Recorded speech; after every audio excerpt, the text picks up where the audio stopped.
படியிடுவோம்.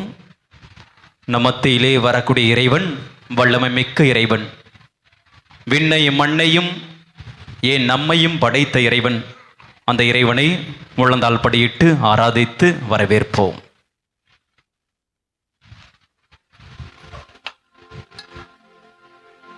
நித்திய ஸ்துதிக்குரிய பரிசுத்த நற்கருணைக்கு பக்தியாய் ஆராதனை இத்திசையும் புரிவோம். இதோ விண்ணையும் மண்ணை படைத்த இறைவன், நம்மீது என்னாலும் அன்பு செலுத்தக்கூடிய இறைவன், தன்னையே ஒடுக்கி கொண்டு தாழ்த்தி கொண்டு இந்த எளிய வெந்நீர் அப்பத்திலே தன்னையே பிரசனமாக கொடுத்து கொண்டிருக்கிறார். நாம் பேறு பெற்றவர்கள். அந்த ஆண்டவருடைய அரவணைப்பிலே, அந்த ஆண்டவர் தரக்கூடிய ஆசிரிலே வாழ மகிழ்ச்சி அடைய வேண்டும், பெருமைப்பட வேண்டும். புதியதொரு மாதத்தை கொடுத்து அந்த மாதம் முழுவதுமே நம்மை கண்ணீர் மணி போல பாதுகாத்த இறைவன் இவரை. கோடி அற்புதராம் புனித அந்தோனியுடைய வல்லமை மிக்க பரிந்துரை ஏற்று நமக்கெல்லாம் ஆசீர்வாதத்தை கொடுத்த இறைவனும் இவரை. அந்த இறைவனை தாழ்ந்து பணிந்து ஆராதிப்போம். நன்றி இறைவா, போற்று இறைவா, உம்மை ஆராதிக்கின்றேன் இறைவா என்று உள்ளத்தின் ஆழத்திலிருந்து உங்களை நன்றிகளையும் உங்களை ஆராதனையும் செலுத்துங்கள். நமக்கெல்லாம் மீண்டுமாய் ஒரு புதிய மாதத்தை கொடுக்க போகிறார். எண்ணற்ற காரியங்களை நம்முடைய வாழ்க்கையிலே, நம்முடைய குடும்பத்திலே அந்த இறைவன் செய்ய போகிறார். நன்றி செலுத்துவோம். நன்றி.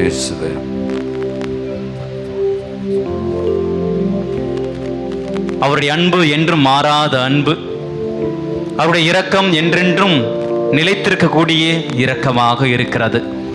நம்மை மன்னிக்கக்கூடிய இறைவன் இவர். எனவே அந்த இறைவன் நம்மை பாதுகாக்கின்றார். நமக்கு அரணாக, கோட்டையாக, கற்பாறையாக இருக்கிறார். அவரையே நாம் தஞ்சம் புகும் பொழுது, அவர்களே அடைக்கலம் புகும் பொழுது நாம் வெட்கம் வர மாட்டோம், எதற்கும் நாம் கலங்கிவிட மாட்டோம், நம்ம யாரும் வீழ்த்த மாட்டார்கள். அந்த இறைவன் நம்மை பாதுகாப்பார். எனவே நம்பிக்கையோடு, ஆண்டவரே நீரே என் கற்பாறை, நீரே என் ஆற்றல் என்று சொல்லி இந்த பாடலை ஆண்டவருக்கு அர்ப்பணிப்போம். ஆண்டவரே ஆற்றலாய் உள்ளவரே, உமக்கே நான் நன்றி செலுத்துகின்றேன் என்று சொல்லி அந்த ஆண்டவரை ஆராதிப்போம், துதிப்போம்.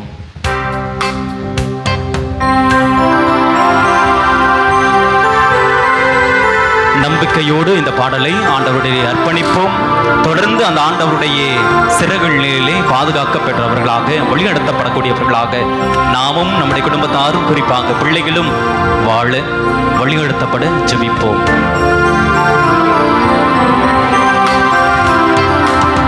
ஆண்டவரே என் ஆற்றலாய் உள்ளவரே, உமக்கு நான் நன்றி செய்கின்றேன். ஆண்டவரே என் ஆற்றலாய் உள்ளவரே, உமக்கு நான் நன்றி செய்கின்றேன். I love you, Jesus.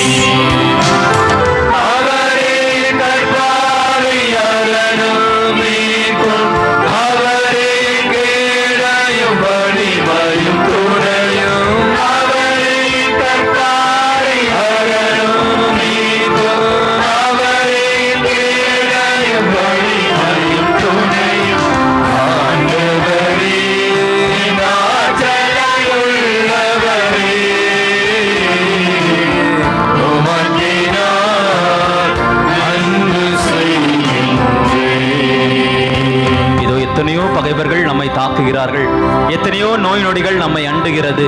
அவற்றெல்லாம் அந்த இறைவன் நமக்கு பாதுகாப்பாய், வழிநடத்தக்கூடியவராய், நம்மை மீட்கக்கூடியவராக இருக்கிறார். எனவே அந்த இறைவனை தொடர்ந்து சிரம் தாழ்த்தி ஆராதிப்போம்.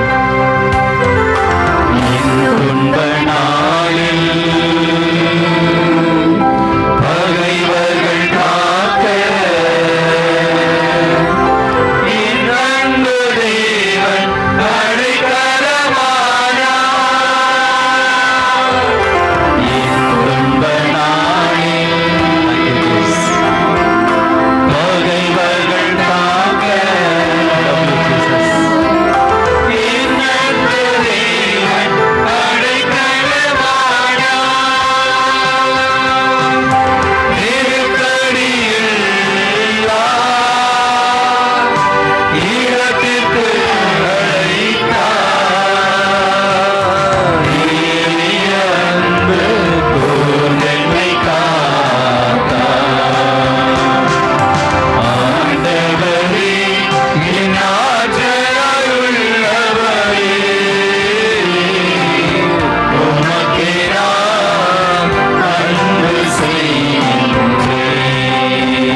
நன்றி, இயேசுவுக்கே மகிமை, இயேசுவின் ரத்தம் ஜெயம், இயேசுவின் ரத்தம் ஜெயம், இயேசுவின் ரத்தம் ஜெயம், இயேசுவே என் மீட்பர், இயேசுவே என் இரட்சகர், இயேசுவே எனக்கு எல்லாம், இயேசுவே எனக்கு எல்லாம், இயேசுவே எனக்கு எல்லாம்.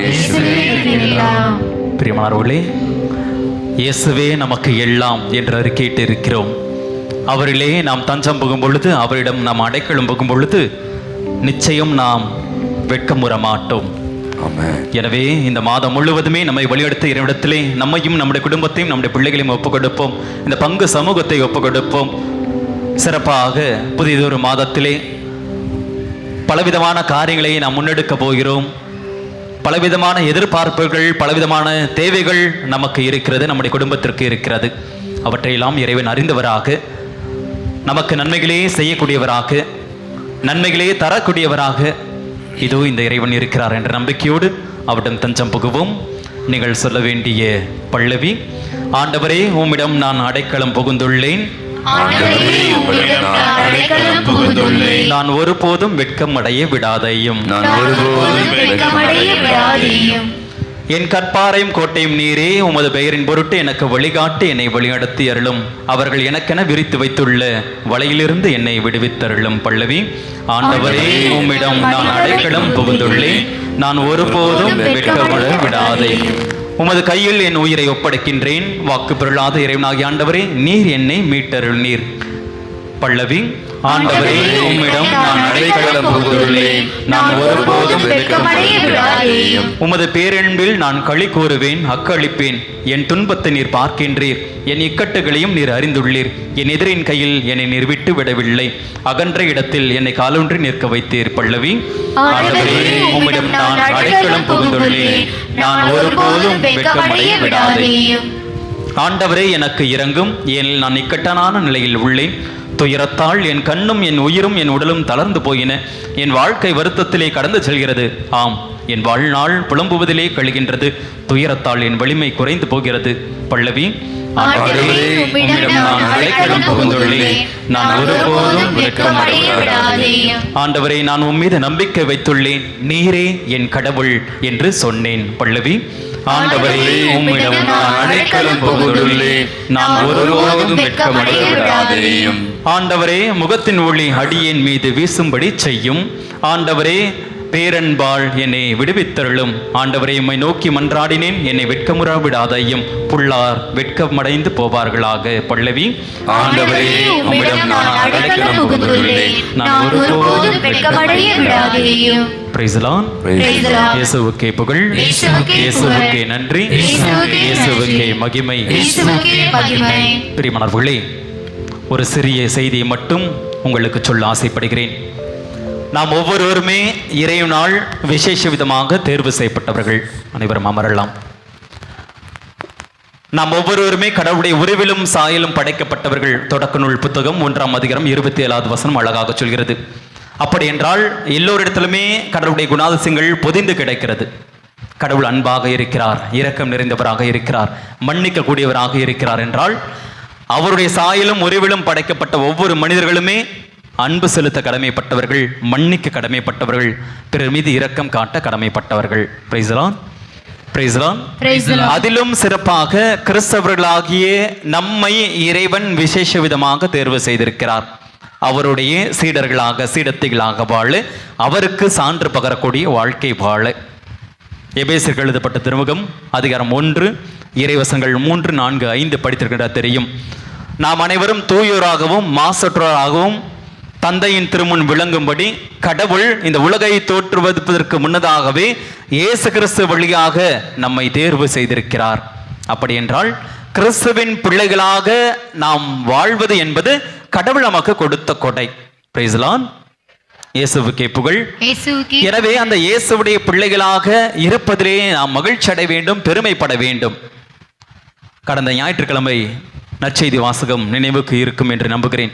உங்கள் பகைவரை அன்பு செய்யுங்கள், உங்களை வெறுப்போருக்கு ஆசை கூறுங்கள், உங்களை இகழ்வோருக்காக நீங்கள் தந்தையிடம் ஜெபியுங்கள் என்று அழகாக இயேசு கிறிஸ்து நமக்கு கட்டளை கொடுக்கிறார். ஒரு கண்ணத்தை அரைஞ்சா மறு கண்ணத்தை காட்டு. நீ கடன் கொடுக்க முகம் கோணாதே, கொடுத்து விட்டு மீண்டும் எதிர்பார்க்காதே. இதெல்லாம் கடவுள் நமக்கு தரக்கூடிய அன்பு படிப்பினைகள். ஃபாதர், இதெல்லாம் செய்ய முடியுமா? அதெல்லாம் செய்யும் பொழுதுதான் நாம் கிறிஸ்தவர்கள். கிறிஸ்தவர்கள் என்றால் இந்த உலகத்திலே வித்தியாசமானவர்கள், வித்தியாசமான பாதையை தேர்வு செய்யக்கூடியவர்கள். கண்டிப்பாக அந்த பாதையிலே முட்கள் இருக்கும், துன்பங்கள் நிறைந்திருக்கும். ஆனால் அந்த துன்பங்கள் வழியாக நடக்கும் பொழுதுதான் நமக்கு மீட்பு கிடைக்கிறது. ஒவ்வொரு புனிதருடைய வாழ்க்கையும் நமக்கு அதுதான் உணர்த்தி காட்டுகிறது. இன்றைய நாளிலே அருளாளர் ராணி மரியா அவருடைய நினைவு நாளையும் கொண்டாடுகின்றோம். கேரளா மாநிலத்தில் பிறந்த இவர் மத்திய பிரதேசத்திலே தன்னுடைய பணி வாழ்க்கையை துவங்குகிறார் அருட்சகோதரியாக. அந்த இடத்திலே இருக்கக்கூடிய மக்கள் பலரும் இவர் மீது அன்பு செலுத்தினாலும் ஒரு சில கூட்டத்தினர் இவரை பழி வாங்க வேண்டும் என்ற நோக்கத்தோடு சூழ்ச்சி செய்கிறார்கள். சமந்தர் சிங் என்பவரை தூண்டிவிட்டு இந்த அருட்சகோதரியை கத்தியால் குத்தச் செய்கிறார்கள் பேருந்திலே பயணம் செய்யும் பொழுது. அப்பொழுதும் இயேசுவுக்கு அவர் சான்று பகரக்கூடிய வாழ்க்கை வாழ்ந்து உயிரை விடுகிறார். இது போன்று பல புனிதர்களை நீங்கள் எடுத்துக்கொள்ளலாம். இவர்களுடைய வாழ்க்கையெல்லாம் நமக்கு உதாரணம். துன்பங்கள் வழியாகத்தான் நான் மீட்பு பெற வேண்டும். ஏனென்றால் நம் ஆண்டவர் இயேசு கிறிஸ்துவும் அந்த துன்பங்கள் வழியாகத்தான் மீட்பினை நமக்கு சிலுவையிலே பெற்றுக் கொடுத்தார். Price the Lord.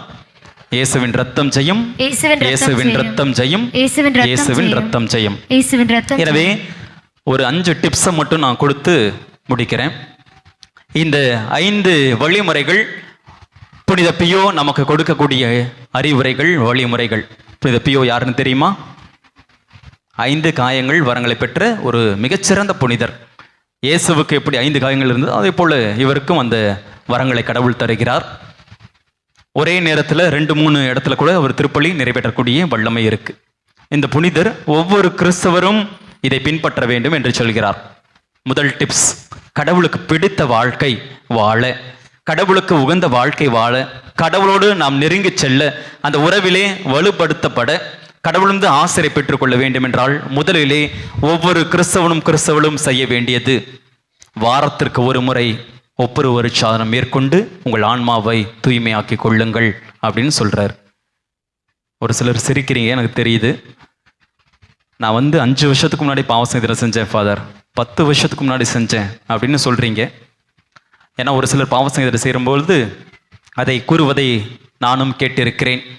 ஆனால் பெரியமானவர்களே, கடவுளிருந்து நான் ஆசிரியை பெற்றுக்கொள்ள வேண்டும் என்றால், நாம் நினைத்த காரியங்கள் கடவுளால் நமக்கு ஒடுக்கப்பட வேண்டும் என்றால், நம்முடைய குடும்பம் ஆசீர்வாதமான குடும்பமாக விளங்க வேண்டும் என்றால் நாம் தூய்மை நிலையில் இருக்க வேண்டும். Price the lord, praise the Lord. அதனால அவர் கொடுக்கக்கூடிய முதல் டிப்ஸ் என்ன செய்யணும்னா, வாரத்துக்கு ஒரு முறை பாவ சங்கீதனை செய்யணும்.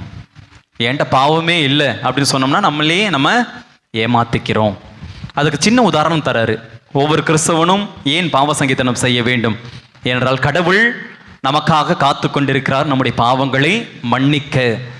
நம்ம ஒரு ரூமு, ஒரு அறையை ஒரு வாரம் பயன்படுத்தலைன்னா எப்படி இருக்கும்? தூசி வந்துடும் ஃபாதர், அழுக்காயிரும் ஃபாதர். கண்டிப்பா அதே போலதான் இந்த ஆன்மாவும் கரை படிந்து விடும், அழுக்காகிவிடும். அதை தூய்மையாக்கி கொள்ள வேண்டும் என்றால் கடவுள் கொடுத்த அருட்சாதனங்களில் மிகச்சிறப்பான ஒரு அருட்சாதனம் ஒப்புரவு அருட்சாதனம். எனவே அதை பயன்படுத்திக் கொள்ளுங்கள், உங்களுடைய ஆன்மாவை தூய்மைப்படுத்திக் கொள்ளுங்கள். அப்பொழுது நீங்கள் இழந்த ஆசீர்வாதங்களை மீண்டுமாய் பெற்றுக்கொள்வீர்கள் அப்படின்னு புனித பியோ சொல்கிறார். கேட்க செவியுள்ளோர் கேட்கட்டும். 2வது டிப்ஸ் அவர் கொடுக்கக்கூடியது, ஒவ்வொரு கிறிஸ்தவனும் கடவுள் கொடுத்த அற்புதமான கொடை என்னவென்றால் தன்னையே திருப்பலியிலே நற்கருணையாக கொடுக்கக்கூடியது. எனவே திருப்பலியிலே அனுதினமும் பங்கெடுத்து நற்கருணை ஆண்டவரை பெற்றுக் கொள்ளுங்கள். உங்களுடைய ஆன்மாவை சுத்திகரித்துக் கொள்ளுங்கள். உங்களுடைய வாழ்க்கை எப்பொழுது முடியும் என்று தெரியாது, ஆயத்தமாக இருங்கள் அப்படின்னு அறிவுரை சொல்றார். எனக்கு இன்னும் கூட ஞாபகம் இருக்கு. ஊருக்கெல்லாம் நான் போனேன்னா எங்கள் பாட்டி பங்கு ஆலயத்துக்கு கூட்டிகிட்டு போவாங்க. 3 கிலோமீட்டர் நடந்து போவோம். இப்போ பக்கத்துலேயே நமக்கு கோயில் இருக்கும், அப்படி தானே? மிஞ்சி போனால் அதிகபட்சம் 1/2 கிலோமீட்டர், 1 கிலோமீட்டர் டிஸ்டன்ஸ், அங்கங்கே கோயில் வந்துருச்சு. ஆனாலும் நம்ம திருப்பலியில் பங்கெடுப்பது இல்லை. நம்முடைய பிள்ளைகளுக்கு அந்த ஞானத்தையும் கொடுப்பது இல்லை. எல்லா கிளாஸ்க்கு நம்ம அனுப்புவோம், ஆனால் திருப்பலியில் பங்கெடுக்க உத்வேகம் கொடுக்க மாட்டோம். ஒவ்வொரு திருப்பலியிலும் தன்னையே இறைவன் நமக்காக கொடுக்கிறார். அற்புதமான கொடை. அந்த இறைவனை நாம் பெறும் பொழுது, நம்முடைய உள்ளத்திலே அவர் தங்கும் பொழுது நாம் மறு கிறிஸ்துவாக வாழ்கிறோம், பிரதிபலிக்கிறோம். Price the Lord. எனவே அனுதினமும் திருப்பலியிலே வாய்ப்புள்ள போது பங்கெடுத்து நற்கருணை ஆண்டவரை பெற்றுக்கொள்ளுங்கள். 2வது அறிவுரையா சொல்றார். 3வது அறிவுரையாக புனித பியோ நமக்கு தரக்கூடியது, அன்றாடம் இறை வார்த்தையை படியுங்கள். இறை வார்த்தையை படித்து தியானித்து அதன்படி நடங்கள். வேற யாரும் நமக்கு எதுவுமே சொல்லித்தர வேணாம். எது சொல்லித்தரும்? நமக்கு இறை வார்த்தையை நமக்கு சொல்லித்தரும். 2 தீமோத்தேயு 3ஆம் அதிகாரம் 16வது வசனம் படிச்சீங்கன்னா தெரியும். மறைநூல் அனைத்தும் கடவுளுடைய தூண்டுதல் பெற்றுள்ளது. அது கற்பிப்பதற்கும் கண்டிப்பதற்கும் நம்முடைய வாழ்க்கையை சீராக்குவதற்கும் பயனுள்ளது. அப்ப நான் எப்படிப்பட்ட வாழ்க்கை வாழ்கிறேன்? என்னுடைய வாழ்க்கை பரிசுத்தமானதாக இருக்கிறதா? கடவுள் விரும்பக்கூடிய வாழ்வாக என்னுடைய வாழ்வு அமைந்திருக்கிறதா என்பதை எல்லாம் எது சுட்டி காட்டும்? ஆண்டவருடைய வார்த்தையை நமக்கு சுட்டி காட்டிவிடும். Praise lord, praise lord. அனுதினமும் இறை வார்த்தையை படிங்கள், தியானியுங்கள், அதன்படி நடங்கள் என்று அறிவுரை சொல்கிறார். அதோடு புனிதருடைய வாழ்க்கை புத்தகங்களை படியுங்கள். அவருடைய வாழ்க்கை நமக்கு மிகச்சிறந்த உதாரணங்கள் அப்படின்னு சொல்றாரு. இது 3வது டிப்ஸ். இது வரைக்கும் 3 சொல்லியிருக்கேன், ஞாபகம் இருக்கான்னு பார்ப்போம். முதல்ல என்ன செய்யணுமா? ஒவ்வொரு சாதனம் வாரத்திற்கு ஒரு முறை செய்ய வேண்டும். 2வது, தினமும் திருப்பலியிலே பங்கு கொண்டு நற்கருணை ஆண்டவரை பெற வேண்டும். 3வது, இறை வார்த்தையை படிக்க வேண்டும், தியானிக்க வேண்டும். புனிதருடைய புத்தகங்களை நாமும் படிக்க வேண்டும், பிள்ளைகளுக்கும் சொல்லித்தர வேண்டும். இப்பெல்லாம் வாட்ஸ்அப் வந்துருச்சு, இன்ஸ்டாகிராம் வந்துருச்சு, ட்விட்டர் வந்துருச்சு, யூடியூப் இருக்கு, எல்லாமே கிடைக்குது ஃபாதர். ஆனால் அதில் புனிதருடைய வாழ்க்கையை படிக்கிறோமா, பார்க்கிறோமா? கேள்வி எழுப்பி பாருங்கள். 4வது அறிவுரையாக புனித பியோ நமக்கு தரக்கூடியது, ஒவ்வொரு நாளும் நீங்கள் உங்களையே சுய ஆய்வு செய்து கொள்ளுங்கள். ஆங்கிலத்தில் சொல்லணும்னா எக்ஸாமினேஷன் ஆஃப் கான்ஷியன்ஸ் அப்படின்னு சொல்லுவாங்க. நாங்களாம் குருமடத்தில் அருட்சோதலாக இருந்த பொழுது இந்த பயிற்சியை செய்தோம், இப்பொழுதும் செய்கிறோம். ஒவ்வொரு நாளும் உறங்குவதற்கு முன்னதாக எங்களையே சுய ஆய்வு செய்து கொள்வோம். அப்படின்னா என்ன ஃபாதர்? நான் இன்னைக்கு கெட்ட வார்த்தை பேசாமல் இருந்தேனா, நல்ல வார்த்தை பேசினேனா? பெரியவங்களுக்கு மதிப்பு கொடுத்தனா, மதிப்பு கொடுக்காம இருந்தனா? பிறருக்கு உதவி செய்ய வாய்ப்பு கிடைச்சு உதவி செஞ்சனா, உதவி செய்யாமல் இருந்தனா? படிச்சனா, படிக்காமல் இருந்தனா? என் நேரத்தை வேஸ்ட் ஆக்கினா, செய்யலையா? செல்ஃபோனில் தேவையற்றதை பார்த்தனா, சரியானதை பார்த்தனா? இதெல்லாம் சுய ஆய்வு. புரியுதா?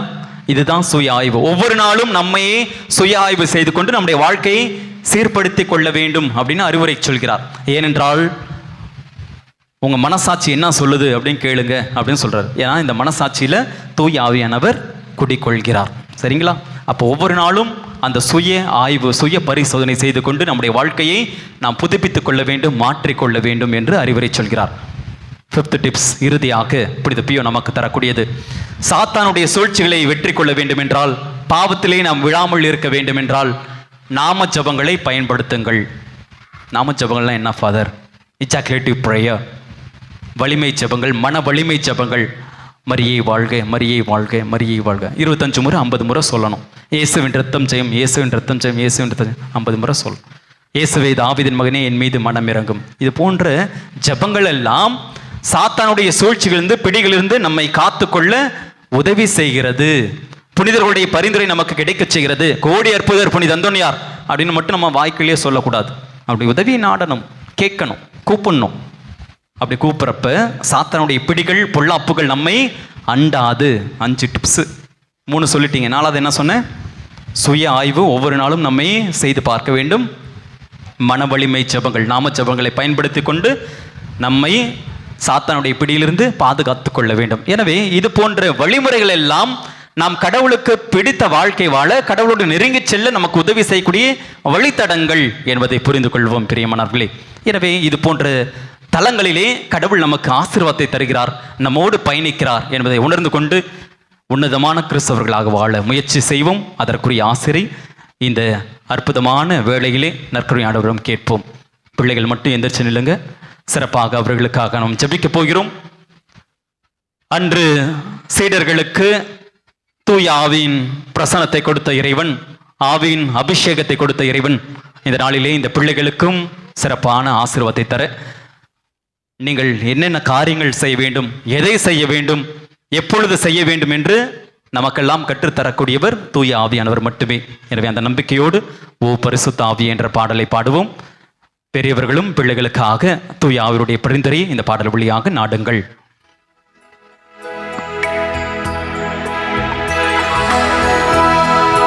கண்களை மூடி கரங்களை கூப்பி பிள்ளைகளே கடவுளிடம் ஜெபியுங்கள். தூய ஆவியுடைய அபிஷேகம், பிரசனம் நம்ம ஒவ்வொருவரையும் ஆட்கொள்ள இறைஞ்சுவோம்.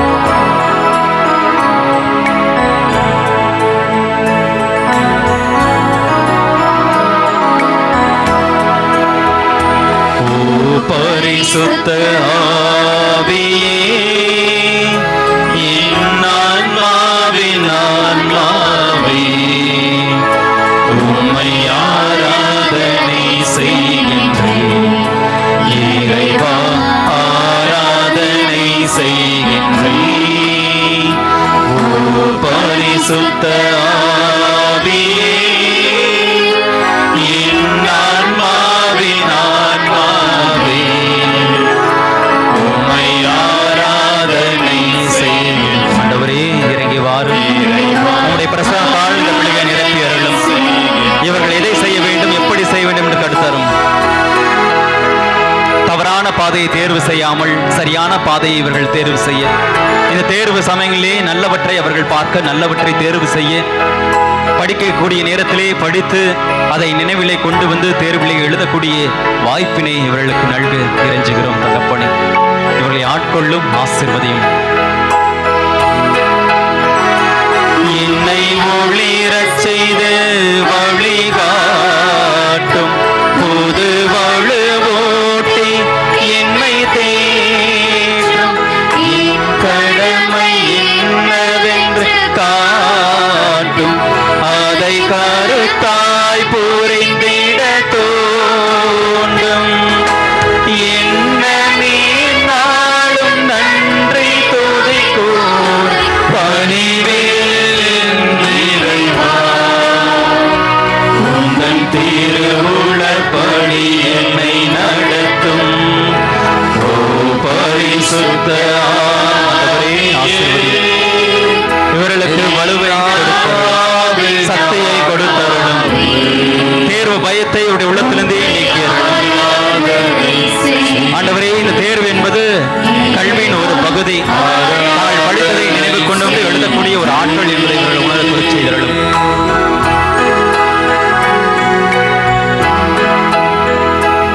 அன்பான தகப்பனே, உம்மை போற்றுகிறோம், புகழ்கிறோம், உமக்கு நன்றி செலுத்துகிறோம். இந்த நாளிலே ஆண்டவரே, இதோ எங்கள் ஒவ்வொருவரும் உடைய உருவிலும் சாயில் படைத்திருக்கிறீர், நன்றி செலுத்துகிறோம் இறைவா.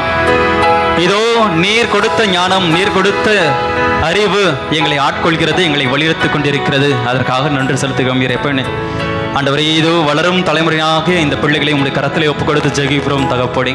10ஆம் வகுப்பு, 11ஆம் வகுப்பு, 12ஆம் வகுப்பு பொதுத் தேர்விலே இவர்கள் தைரியத்தோடு எதிர்கொள்ள, அந்த தேர்வு பயத்தினை இவர்கள் முறியடிக்க ஆண்டவரே, உம்முடைய பிரசனம், உம்முடைய ஆசீர் இவர்களுக்கு அதிகமாக தேவைப்படுகிறது. உம்முடைய ஆவின் அபிஷேகத்தை இவர்களுக்குள்ளாக பொழிந்தருளும், ஆற்றலை கொடுத்தருளும், வல்லமை கொடுத்தருளும். அன்று சீடர்கள் எப்படி தூயாவில் ஆட்கொள்ளப்பட்டு இதோ நம்பிக்கையோடு, இதோ தைரியத்தோடு உங்களுடைய நற்செய்தியை பறைசாற்றினார்களோ, அதே தைரியம் இவர்கள் குடிக்கொள்ள செய்தருளும். அன்று சாலமோன் அரசருக்கு நீர் ஞானத்தை பரிசாக வழங்கினீர். வேறு எதையும் அவர் கேட்காமல் மக்களை உணர்த்தக்கூடிய ஞானத்தை மட்டுமே கேட்டார். இன்று நாங்கள் இந்த பிள்ளைகளுக்காக உம்மிடம் ஜெபிக்கிறோம், ஞானத்தை கேட்கிறோம் தகப்பனே. இவர்களுக்கு வேண்டிய ஞானத்தை, அறிவை நிறைவாக வழங்கி அருளும். இந்த ஞானம் அவர்கள் நல்லவற்றை தேர்வு செய்ய, தீமையை ஒதுக்க, தீமையை விளக்க கற்றுத்தருகிறது. அந்த ஞானத்தோடு இந்த பிள்ளைகள் நடக்கக்கூடிய ஆற்றலையும் வல்லமையும் கொடுத்தருளும். இந்த தேர்வினை அவர்கள் தைரியத்தோடு எதிர்கொள்ள, தாங்கள் படித்தவற்றை நினைவில் கொண்டு வந்து சிறப்பாக எழுத, இந்த தேர்வு நேரங்களிலே எந்தவித பொல்லாப்பும் எந்தவித கொள்ளை நோய்களும் இவர்கள் ஆட்கொள்ளாமல் இருக்க ஆண்டவரே, இவர்களுக்கு வேண்டிய நற்சுகத்தை கொடுத்தருளும், ஆசிரியை கொடுத்தருளும். இவருடைய பெற்றோர்கள் இந்த பிள்ளைகளுக்காக வருடம் முழுவதுமே உழைத்துக் கொண்டிருக்கிறார்கள். இவர்கள் வாழ்வு உயர வேண்டும், இவர்கள் வாழ்வு ஒளி பெற வேண்டும் என்று பெற்றோர்கள் இயங்குகிறார்கள், கண்ணீர் வடிக்கிறார்கள். ஆண்டவரே, அவருடைய கண்ணீரை துடைத்தருளும், அவருடைய உழைப்புக்கேற்ற வெகுமதியை கொடுத்தருளும். இந்த பிள்ளைகள் தங்களுடைய பெற்றோர்களுடைய துன்பத்தை, துயரத்தை உணர்ந்து தேர்விலே நல்ல மதிப்பெண்கள் பெற்று அந்த பெற்றோர்களுக்கு பெருமை தேடி தரக்கூடிய பிள்ளைகளாக இவர்களை வழிநடத்தி அருளும். ஆண்டவரே, எந்தவித தீமையும் பொல்லாப்பும் இந்த தேர்வு நேரத்திலே இவர்கள் அண்டாதிருக்க உம்முடைய காவல்துறையர்கள் இவர்களுக்கு முன்னும் பின்னும் வலப்புறமும் இருந்து துணையாக இருந்து வழிநடத்த செய்தருளும். ஆண்டவரே, இவர்கள் எப்பொழுதும் உம்முடைய பிள்ளைகளாக கண்ணின் முனி போல வழிநடத்தப்பட வேண்டுமாய் எங்கள் ஆண்டவராக இயேசு கிறிஸ்து வழியாக உம்மை மன்றாடுகிறோம். பிள்ளைகள் அமரவும். இந்த தேர்வு நேரத்திலே அந்த தேர்வினை நீங்கள் தைரியத்தோடு எதிர்கொள்ள 3 டிப்ஸ் சொல்லி முடிக்கிறேன். ஏனென்றால் கல்லூரியிலே நான் பணி செய்து கொண்டிருக்கிறேன், பிள்ளைகள் மத்தியிலே இருக்கிறேன். எனக்கு தெரியும் தேர்வு நேரத்தில் எப்படி பயப்படுவீங்க அப்படின்னு. பயம் இருக்குல்ல? எத்தனை பேருக்கு பயம் இல்லை? கை தூக்குங்க. ஒருத்தரும் தூக்க மாட்டீங்க, அவ்வளோ பயமாப்ப.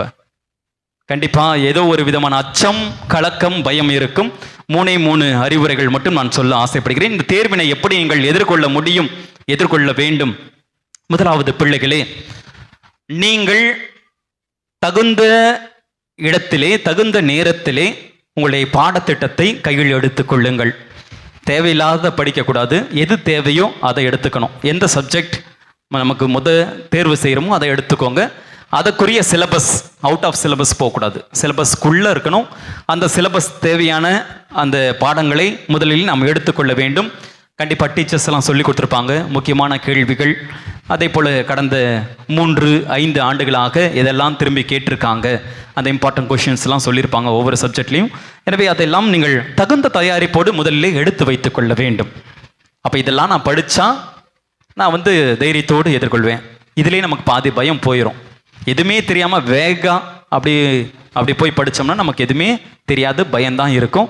எனவே எந்த பாடத்தை படிக்க போகிறோம், அதை எப்படி தயாரிக்க வேண்டும் என்ற நோக்கத்திலே நீங்கள் முதலிலே உங்களை தயார் செய்து கொள்ள வேண்டும். அதே போல் ஒவ்வொருத்தருக்கும் ஒரு திறமை இருக்குது. ஒரு சிலர் எல்லாத்தையும் படிப்பாங்க, ஒரு சிலருக்கு ஒரு சிலது தான் படிக்க முடியும், ஒரு சிலது புரியாது. எது உங்களுக்கு தெளிவாக தெரியுதோ புரியுதோ அதை நல்லா தெளிவாக படிச்சுக்கணும். மற்றவற்றை நீங்கள் பின்னாடி படிச்சுக்கலாம். ஒரு தடவை கோத்ரூ பண்ணிக்கலாம், புரியாததை அப்படி லைட்டாக கோத்ரூ பண்ணிக்கலாம். ஆனால் உங்களுக்கு தெரிஞ்சது புரிஞ்சது எளிதாக இருக்கக்கூடியதை நன்றாக படித்து வைத்து கொள்ள வேண்டும். இது ஃபர்ஸ்ட் டிப்ஸாக நான் உங்களுக்கு கொடுக்க ஆசைப்படுறேன். 2வது டிப்ஸ், அப்படி நீங்கள் படிக்கக்கூடிய பாடங்கள் கண்டிப்பாக வேரியேஷன்ஸ் இருக்கும். அதற்குரிய நேரத்தை நீங்கள் தகுந்த விதத்திலே ஒதுக்க வேண்டும். ஒரு சிலருக்கு மேக்ஸ் கஷ்டமாக இருக்கும், ஒரு சிலருக்கு ஃபிசிக்ஸ் கஷ்டமாக இருக்கலாம், கெமிஸ்ட்ரி கஷ்டமாக இருக்கலாம், இல்லாட்டி பயாலஜி இருக்கலாம். அந்த பாடத்தை நீங்கள் சரியாக திட்டமிட்டு நேரத்தை ஒதுக்க வேண்டும். இப்போ தமிழ் எனக்கு ஈஸியாக இருக்குது அப்படின்னா அந்த தமிழுக்கு நான் 1 மணி நேரம் கொடுக்குறேன்னா மற்ற சப்ஜெக்ட்டுக்கு அதிகமான நேரத்தை நம்ம ஒதுக்கி ஆகணும். அப்போ நேரம் ஒதுக்குதல் திட்டமிட்டு நாம் செய்ய வேண்டும். கண்டிப்பாக இந்த எக்ஸாம் டைம்லலாம் 4 நாள் 5 நாள் ஒவ்வொரு எக்ஸாமுக்கும் கேப் இருக்குது, கரெக்டாக? ஸோ அப்போ அந்த இடைவேளைகளிலே, விடுமுறை நாட்களிலே அந்த நேரத்தை நீங்கள் தகுந்த விதமாய் திட்டமிட்டு படித்தீர்கள் என்றால் நிச்சயம் வெற்றி பெற முடியும், அதிகமான மதிப்பெண்கள் பெற முடியும். ஒரு சிலர் நைட்டு அதிகமாக படிப்பேன். எனக்கெல்லாம் நைட்டு படிக்கிற ஹேபிட். நான் 2 மணி 3 மணி வரைக்கும் கூட படிப்பேன். காலையில் என்னால் படிக்கவே முடியாது. ஆனால் ஒரு சிலர் காலையில் எழுந்திரிச்சு நல்லா படிப்பீங்க. அப்போ நீங்கள் தான் அந்த நேரத்தை தேர்வு செய்ய வேண்டும். காலையில் படித்தா எனக்கு எளிதாக இருக்கும், இல்லாட்டி இரவு நான் முழுவதும் படித்து விட்டு உறங்குவேன் அப்படின்னு நீங்கள் திட்டமிட்டு நேரத்தை பயன்படுத்தும் பொழுது நிச்சயம் உங்களாலும் சாதிக்க முடியும். நான் 2001 12th முடிக்கிறப்ப அப்பயே நான் 1002 மார்க் வாங்கினேன். அப்போலாம் 1200. சரிங்களா? ஸ்கூலில் நான் தான் 3rd. நான் பெருமையாக சொல்லவில்லை, ஏனென்றால் அந்த தயாரிப்பு என்பது மிக அவசியம். 1 வருட காலமாக தயாரிப்பு அவசியம். இன்னும் கூட நமக்கு நேரம் இருக்குது. எனவே சரியான விதத்தில் நீங்கள் திட்டமிட்டு செய்ய வேண்டும். அதே போல் ஒவ்வொரு பாடத்தை படித்த பிறகு ஒரு சின்ன பிரேக் கொடுக்கலாம். சின்ன பிரேக் அப்படி கொடுக்குறப்ப எக்ஸசைஸ் பண்ணலாம், சின்னதாக கேம்ஸ் விளாட்லாம், உடற்பயிற்சி செய்யலாம், உடலுக்கு தேவையான ஒரு ஆற்றலை பெற்றுக்கொள்ளலாம்.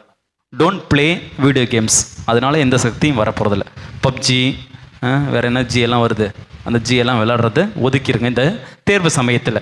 எனவே உடலுக்கு தேவையான ஆற்றலை பெறுவதற்கு ஒரு உடற்பயிற்சியை செய்யலாம், ஒரு சின்ன கேப் தரலாம். அதுக்கப்புறம் படிக்கிறப்போ உங்களுக்கு எளிதாக மனதிலே பதியும். எனவே திட்டமிட்டு எதையும் நீங்கள் செய்யும் பொழுது நிச்சயம் வெற்றி பெறுவீர்கள். 3வது இறுதியாக மனநிலை மிக மிக அவசியம். என்ன ஃபாதர் மனநிலை? என்னால் முடியும், என்னால் சாதிக்க முடியும். கடவுள் ஒவ்வொருவருக்குமே ஒரு விதமான திறமைகளை கொடுத்திருக்கிறார். பிள்ளைகளே, அதை புரிந்து கொள்ளுங்கள்.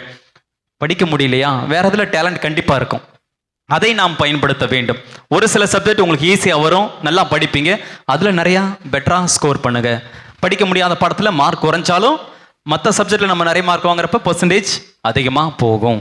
எனவே என்னால் முடியும், என்னால் சாதிக்க முடியும் என்கின்ற நோக்கத்தோடு நீங்கள் தேர்வினை எதிர்கொள்ள வேண்டும். இட்ஸ் நாட் டூ லேட் அப்படி சொல்லுவாங்கள்ல, இன்னும் கூட நேரம் இருக்குது. ஆனால் அதை சரியான விதத்தில் திட்டமிட்டு நீங்கள் செய்யும் பொழுது கண்டிப்பாக நல்ல மதிப்பெண்கள் பெறுவீர்கள்.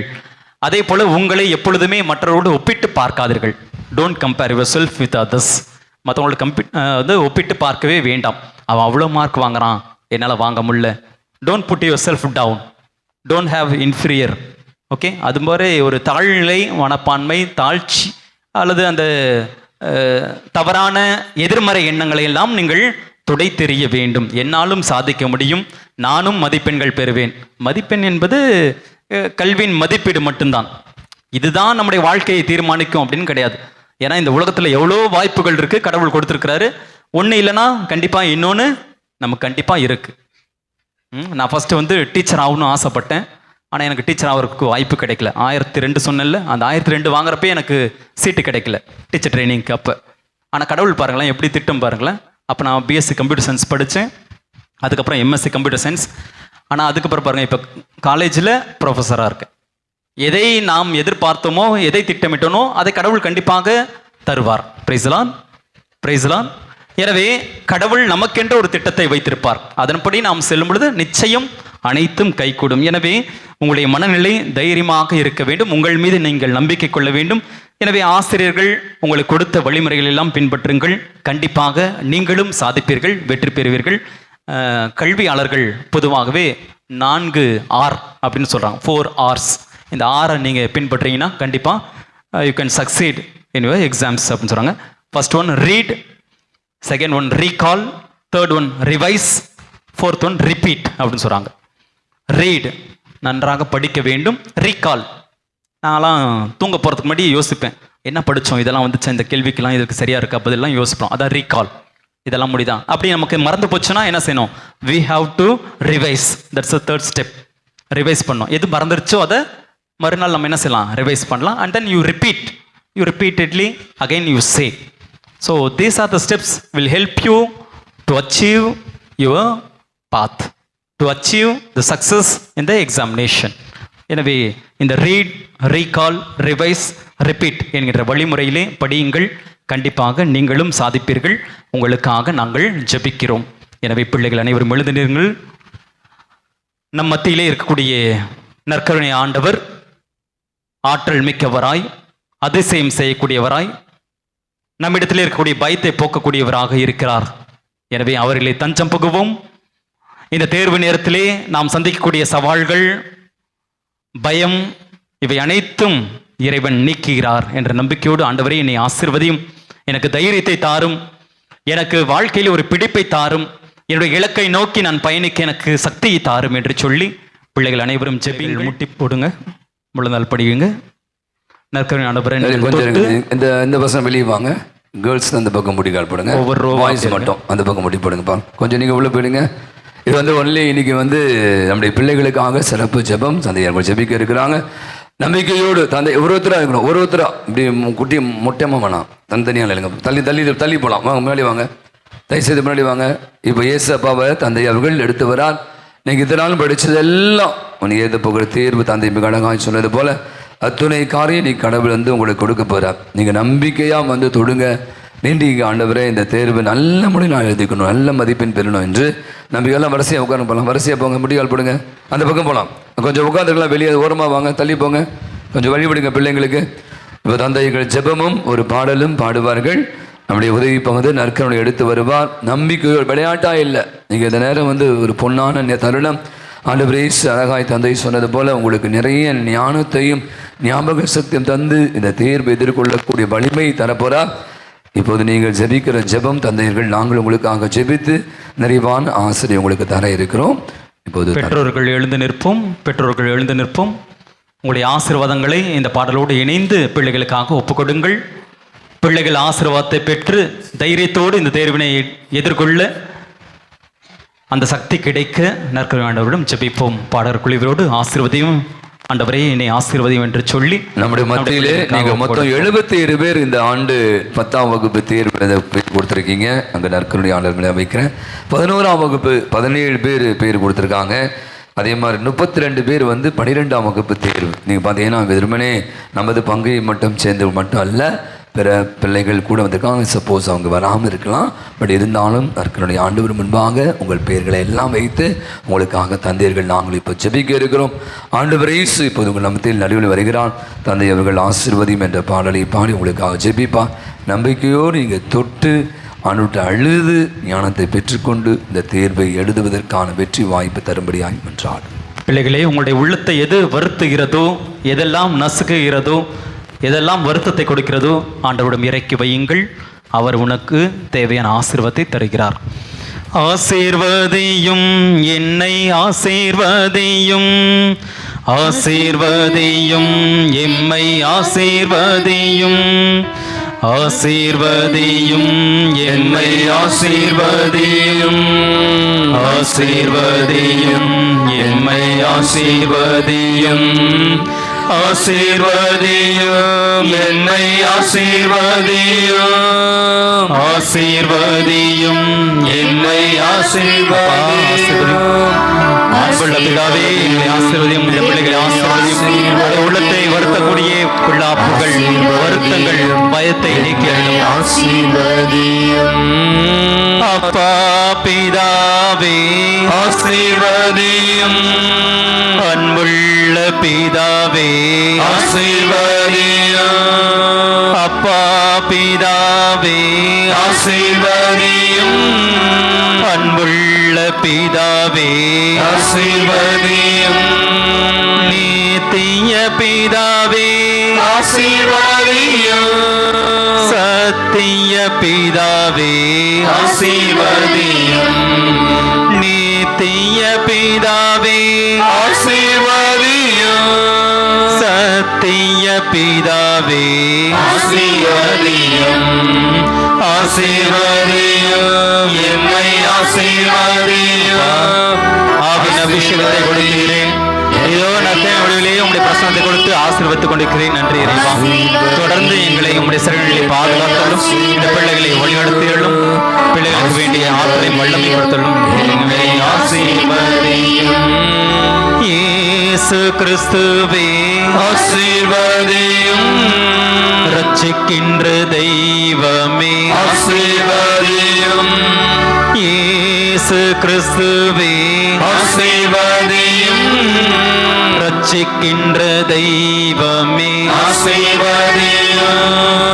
இம்மானுவேலே ஆசீர்வதியும்.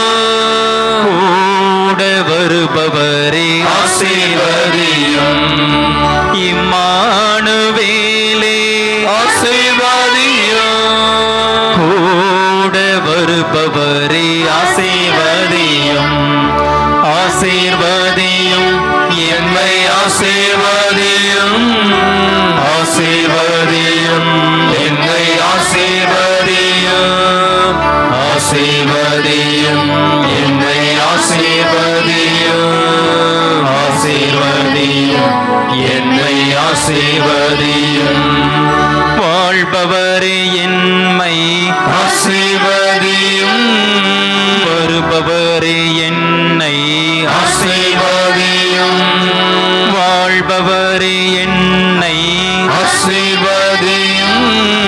வருபவரே என்னை ஆசீர்வதியும். காண்பவரே என்னை ஆசீர்வதியும். காப்பவரே என்னை ஆசீர்வதியும். காண்பவரே என்னை ஆசீர்வதியும். காப்பவரே என்னை ஆசீர்வதியும். ஆசீர்வதியும் என்னை ஆசீர்வதியும். ஆசீர்வதியும் என்னை ஆசீர்வதியும். ஆசீர்வதியும் என்னை ஆசீர்வதியும். ஆசீர்வதியும் என்னை ஆசீர்வதியும். Praise the Lord. Praise the Lord. இயேசுவுக்கே புகழ், இயேசுவுக்கே நன்றி. இயேசுவே எனக்கு எல்லாம். இயேசுவே எனக்கு எல்லாம். அனைவரும் முழந்தால் படியிட்டு மாண்புயர் கீதத்தை பாடுவோம், நிறையாசிரை பெறுவோம்.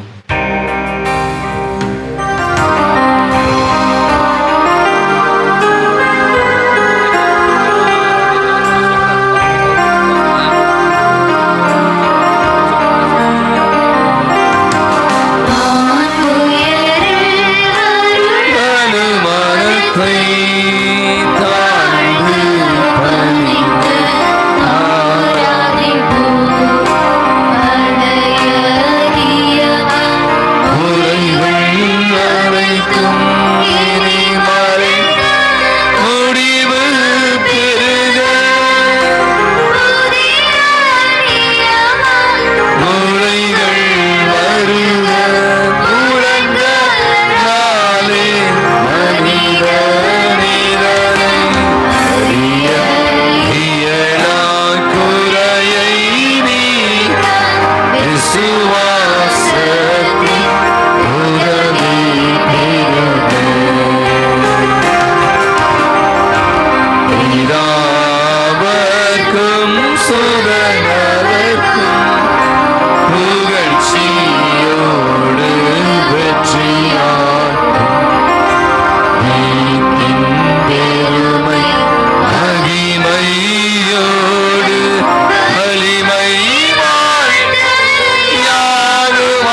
ஜெபிப்போமாக. இறைவா, இந்த வியப்புக்குரிய திருவருட் சாதனத்திலே உம்முடைய திருப்பாடுகளை நினைவை எங்களுக்கு விட்டு சென்றீ.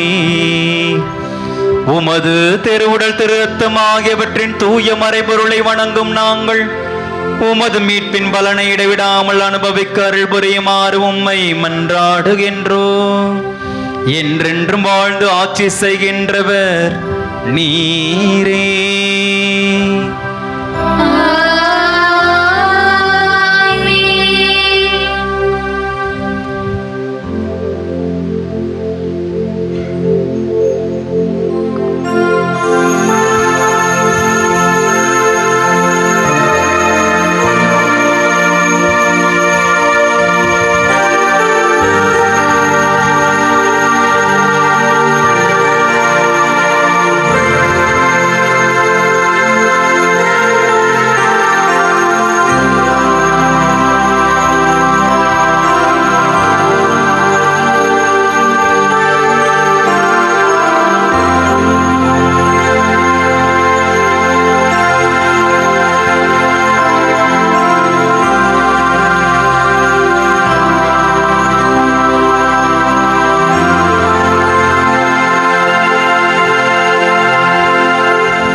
அமருவோம். இயேசுவிலே மிகவும் பிரியமான என் அன்பு சகோதர சகோதரிகளே, இந்த நாளில் நாம் சிறப்பாக நம்முடைய பிள்ளைகளுக்காக ஜெபித்திருக்கிறோம். சொன்ன நிறைய பேர்களை பதிவு செய்திருக்காங்க, 125 பேர். ஆனால் பார்த்தீங்கன்னா நிறைய பேர் வர முடியல, பிற பங்குலேருந்து கூட கொடுத்தாங்க ஃபாதர். இன்னைக்கு காலையிலேயே நிறைய பேர் வந்தாங்க ஃபாதர், எங்களுக்காக எங்கள் பிள்ளைகளுக்காக ஜெபிங்க சொல்லியிருக்காங்க.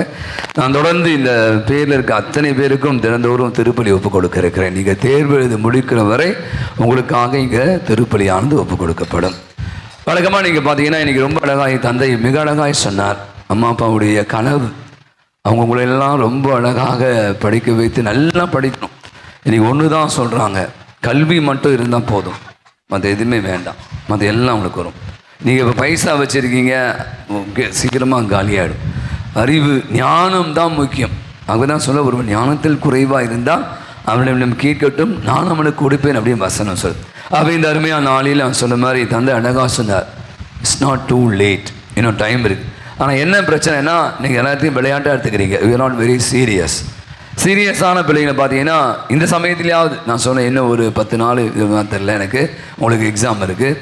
அப்போ நம்ம நிறைய டிவி பார்ப்பது, செல்ஃபோன் பார்ப்பது, நிறைய தேவையில்லாத டைமை வேஸ்ட் பண்ணாமல் நீங்கள் இதை கான்சன்ட்ரேட் பண்ணிங்கன்னா கண்டிப்பாக நீங்கள் நல்ல மதிப்பெண் பெறுவீங்க. இப்போ அனைவருமே மதிப்பெண் தான். மதிப்பெண் இல்லாமல் நம்மளை யாரும் தீர்ப்படைய மாட்டாங்க. இப்போ நீட்டு போகணுமா மார்க், +2 முடிச்சு காலேஜ் போகணுமா மார்க், இன்ஜினியரிங் போகணுமா மார்க், எல்லாத்துக்கும் மார்க்கு தான். அவை இந்த மார்க்கு தான் இப்போ நம்ம நிர்ணயிக்குது. அப்போ அதுக்கு நீங்கள் என்ன பண்ணணும், உழைக்கணும். அந்த அழகாக பல வழிமுறைகள்லாம் சொல்லியிருக்காங்க. நினைக்கிறேன் I think you will all take it very serious. நான் சொல்கிறேன், இந்த நாட்களில் விளையாட்டுத்தனமாக இருந்தீங்க அப்படின்னா உங்களோட வாழ்வும் கூட விளையாட்டாக மாறிடும். கொஞ்சம் பொறுப்பெடுத்து அப்பா அம்மா உங்களுக்காக எவ்வளோ கஷ்டப்பட்டு நிறைய கனவு காண்றாங்க. அப்பா அம்மா உங்களுக்காக நீங்களாம் பெரிய ஆளாகணும், நல்ல பெரிய நிலைக்கு போகணும், உயர்ந்த நிலைக்கு போகணும், நல்லா இருக்கணும் என்பதற்காக தான் அவங்களுக்காக எவ்வளோ தியாகங்களை மேற்கொள்கிறாங்க. பிள்ளைகளாக நீங்களும் அதை உள்வாங்கி கொடுக்கப்பட்டிருக்க இந்த அருமையான வாய்ப்பை நீங்கள் சரியான முறையில் பயன்படுத்தி, நான் சொன்ன மாதிரி அழகாக சொன்னார், ஒரு மனவலிமை ஜெபம், இயேசுவே நம்பிக்கை எல்லாம் உன் பேர் வைக்கிறேன், இயேசுவே நம்பி, இது மாதிரி நீங்கள் சொல்லணும். இப்போ தான் கடவுளுடைய அருள் நிறைய கிடைக்கும்.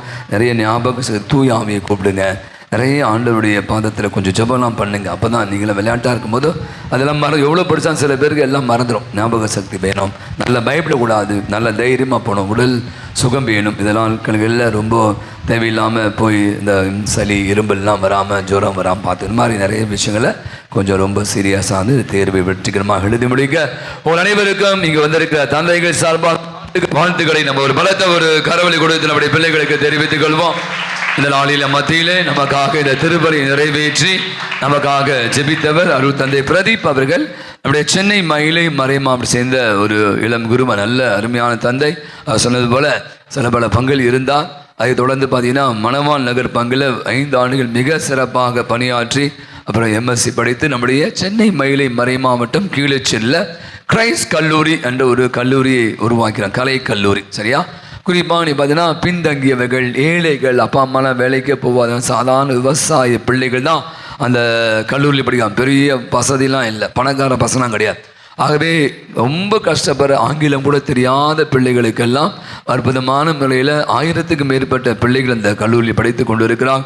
என்னுடைய மறைமாவட்டம் சேர்ந்த ஒரு 5 தந்தையர்கள் அங்கு மிக சிறப்பாக பணியாற்றி நல்லபடி பசங்களுக்கு பாடம் எடுத்துடலாம், அவங்க மார்க் வாங்கிடுவாங்க. படிக்க முடியாத பசங்க, ரொம்ப கவர்மெண்ட் ஸ்கூலில் படித்த பசங்க, இங்கிலீஷ் சரியாத பசங்களுக்கெல்லாம் நீங்கள் அவங்கள படித்து முன்னேற்றுவது என்பது அவ்வளோ எளிதான காரியம் இல்லை. அவை தந்தை பிரதீப் அவர்கள் கம்ப்யூட்டர் சயின்ஸ் டிபார்ட்மெண்ட்டுடைய டீனாக அந்த கல்லூரி மிக முக்கியமான பொறுப்பில் எடுத்து மிக சிறப்பாக செய்து கொண்டு இருக்கிறார். மிக அருமையான ஒரு திருப்பலி, அற்புதமான நற்கருணை ஆராதனையில் உங்களுக்கான அருமையான வழிமுறைகளை எல்லாம் சொல்லி ஜெபித்த அருள் தந்தை பிரதீப் அவர்களுக்கு ஒரு பலத்த ஒரு கரவழி கொடுத்து அவர்களுக்கு நம்முடைய நெஞ்சார்ந்த நன்றிகளையும் பாராட்டியும் தெரிவித்துக் கொள்வோம். தந்தையுடைய பணி சிறக்க வேண்டும், குறிப்பாக அவருடைய கல்வி பணி வழியாக ஏராளமான பிள்ளைகளுடைய அறிவு கண்களை திறக்க ஆண்டவர்களை சிறப்பான முறையில் பயன்படுத்த வேண்டும் என்றால் இன்னொரு அருள் தந்தை நம்மோடு இருக்கிறார். அருள் தந்தை பிரிட்டோ அவர்கள் நம்முடைய பங்கை சேர்ந்த இருதயராஜ் ஷைலாவுடைய உறவினர். தந்தை அவர்கள் குஜராத்தில் பணியாற்றி கொண்டிருக்கிறார். ஒவ்வொரு முறையும் அவர் எப்பெல்லாம் லீவுக்கு வருகிறாரோ அப்போதெல்லாம் நமது பங்குக்கு வந்து நம்மோடு இணைந்து திருப்பலி நிறைவேற்றுவார். மூத்த ஒரு குருவானவன் பார்த்தீங்கன்னா அசந்து போனேன். நற்கருணை ஆராதனை அப்படி மணிக்கணக்காக முழங்கால் படிட்டு ஜபிக்கக்கூடிய, இப்போ எவ்வளோ ஒரு நற்கருணையில் நாதர் மீது எவ்வளோ பக்தி இருக்கும் இந்த தந்தை என்று பார்க்கிற போது சந்தோஷமாக இருக்குது. தந்தைக்கு ஒரு பலத்த ஒரு கரவழி கொடுத்து அவருக்கு நம்முடைய நெஞ்சார்ந்த நன்றிகளும் பாராட்டுகளும். தொடர்ந்து நான் சொன்ன மாதிரி உங்களுக்காக நாம் தினந்தோறும் ஜெபிப்போம். குறிப்பாக நம்முடைய திருத்தந்தையை பற்றிய செய்திக்கு இப்போ தான் நான் படிச்சுட்டு வந்தேன். பார்த்தீங்கன்னா நிறைய தவறான விஷயங்கள் எல்லாம் நம்ம அவர் உடம்பு முடியாமல் இருக்கா, இறந்து போனால் இப்படியான விஷயங்கள்லாம் பரப்பி கொண்டு இருக்கிறார்கள். அவர் உடல்நலம் குறைவாக இருக்கிறார். அவர் கொஞ்சம் கிட்னி ஃபெயிலியர் இருக்கிறது, ஆனால் கொஞ்சம் இம்ப்ரூவ்மெண்ட் இருக்கிறது என்று இப்போது லேட்டஸ்ட் நியூஸ் சொல்கிறாங்க. உலக திரு அவை உலகம் முழுவதுமே நம்முடைய திருத்தந்தைக்காக ஜெபித்து கொண்டு நிறைய ஆலயங்கள், ஆராதனைகள், ஜெபமாலைகள், திருப்பலிகள் எல்லாம் ஒப்பு கொடுக்கப்பட்டு கொண்டிருக்க நிச்சயமாய் கடவுளுடைய அருள் அதிகமாக அவர் கிடைத்து அவருக்கு மீண்டுமாக ஆண்டவர் நற்சுகத்தை தர வேண்டும் என்று நம்ம அவருக்காக ஜெபிப்போம். நான் சொன்ன மாதிரி நம்ம தொடர்ந்து இந்த பிள்ளைகளுக்காக ஜெபிக்க இருக்கிறோம். எனவே தந்தையர்கள் 2 பேரும், father Pradeep, father please come, நீங்களும் வாங்க ஃபாதர். இந்த பிள்ளைகளுக்கு ஒரு சின்ன ஒரு கிஃப்ட் மாதிரி ரெடி பண்ணி, ஒன்றும் பெருசாக இல்லை, ஒரு இறை வார்த்தை, ஒரு ஸ்காப்புலர், ஒரு அப்புறமா ஒரு பென்சில், பேனா, ஒரு சாக்லேட். ஆகவே பிள்ளைகள் வரிசையாக வந்து இந்த பக்கம் கேர்ள்ஸ், இந்த பக்கம் பாய்ஸ் வந்து தந்தையிடம் பெற்றுக்கொள்ளுங்கள். ஒரு பாடலை நாம் பாடி பிள்ளைகளுக்கு உங்களை ஆசீர்வாதத்தை பெஸ்ட் பண்ணுங்கள் ஃபாதர். அதுக்கு பிற்பாடு எண்ணெய்கள் மந்திரிக்கப்படும். எண்ணெய்களை வாங்க வேந்துருங்க, சீக்கிரம் வேகமாக, என்ன உட்காந்துருக்குமா, ஒரு பாடல் பாடலாம், இதான் நல்ல பாட்டு. சும்மா தந்தை வரிசையாக வாங்க, ஃபாதர்ஸ் பிளஸிங் வாங்கிக்க போகலாம்.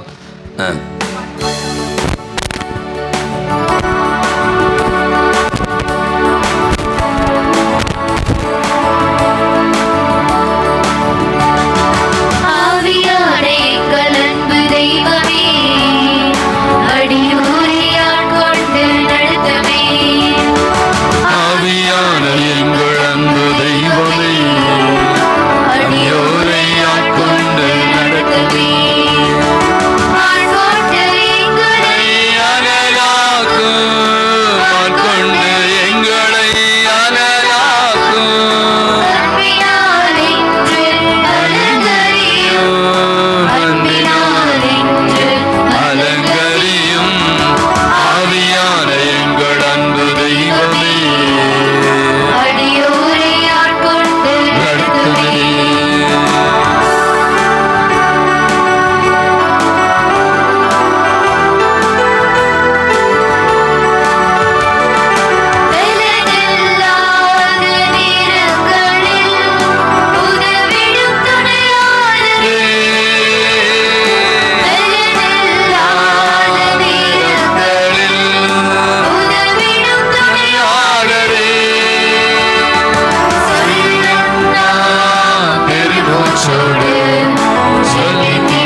இருப்பார்கள்.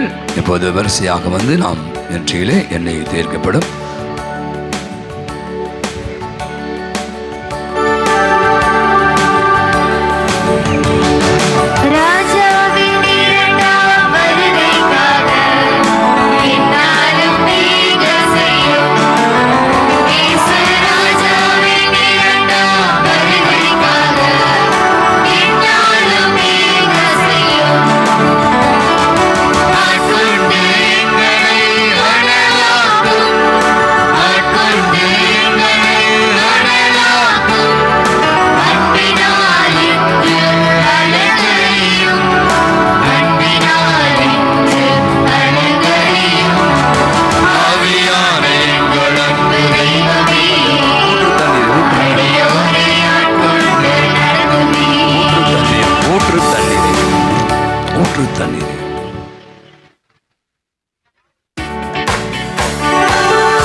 மாதரமான திருஹிருதயமே, எங்கள் மேல் இரக்கமாயிரும். மரியாயின் மாசற்ற திருஹிருதயமே, எங்களுக்காக வேண்டிக் கொள்ளும். என் பங்கின் பாதுகாவலரான புனித அந்தோணியாரே, எங்களுக்காக வேண்டிக் கொள்ளும். எல்லா புனிதர் புனிதைகளே, எங்களுக்காக வேண்டிக் கொள்ளுங்கள். தந்தை மகன் தூயாவின் பெயராலே ஆமென். இயேசுவுக்கே புகழ், இயேசுவுக்கே புகழ். இயேசுவுக்கே மகிமை, இயேசுவுக்கே மகிமை. இயேசுவுக்கே நன்றி, இயேசுவுக்கே நன்றி. மரியே வாழ்க, மரியே வாழ்க.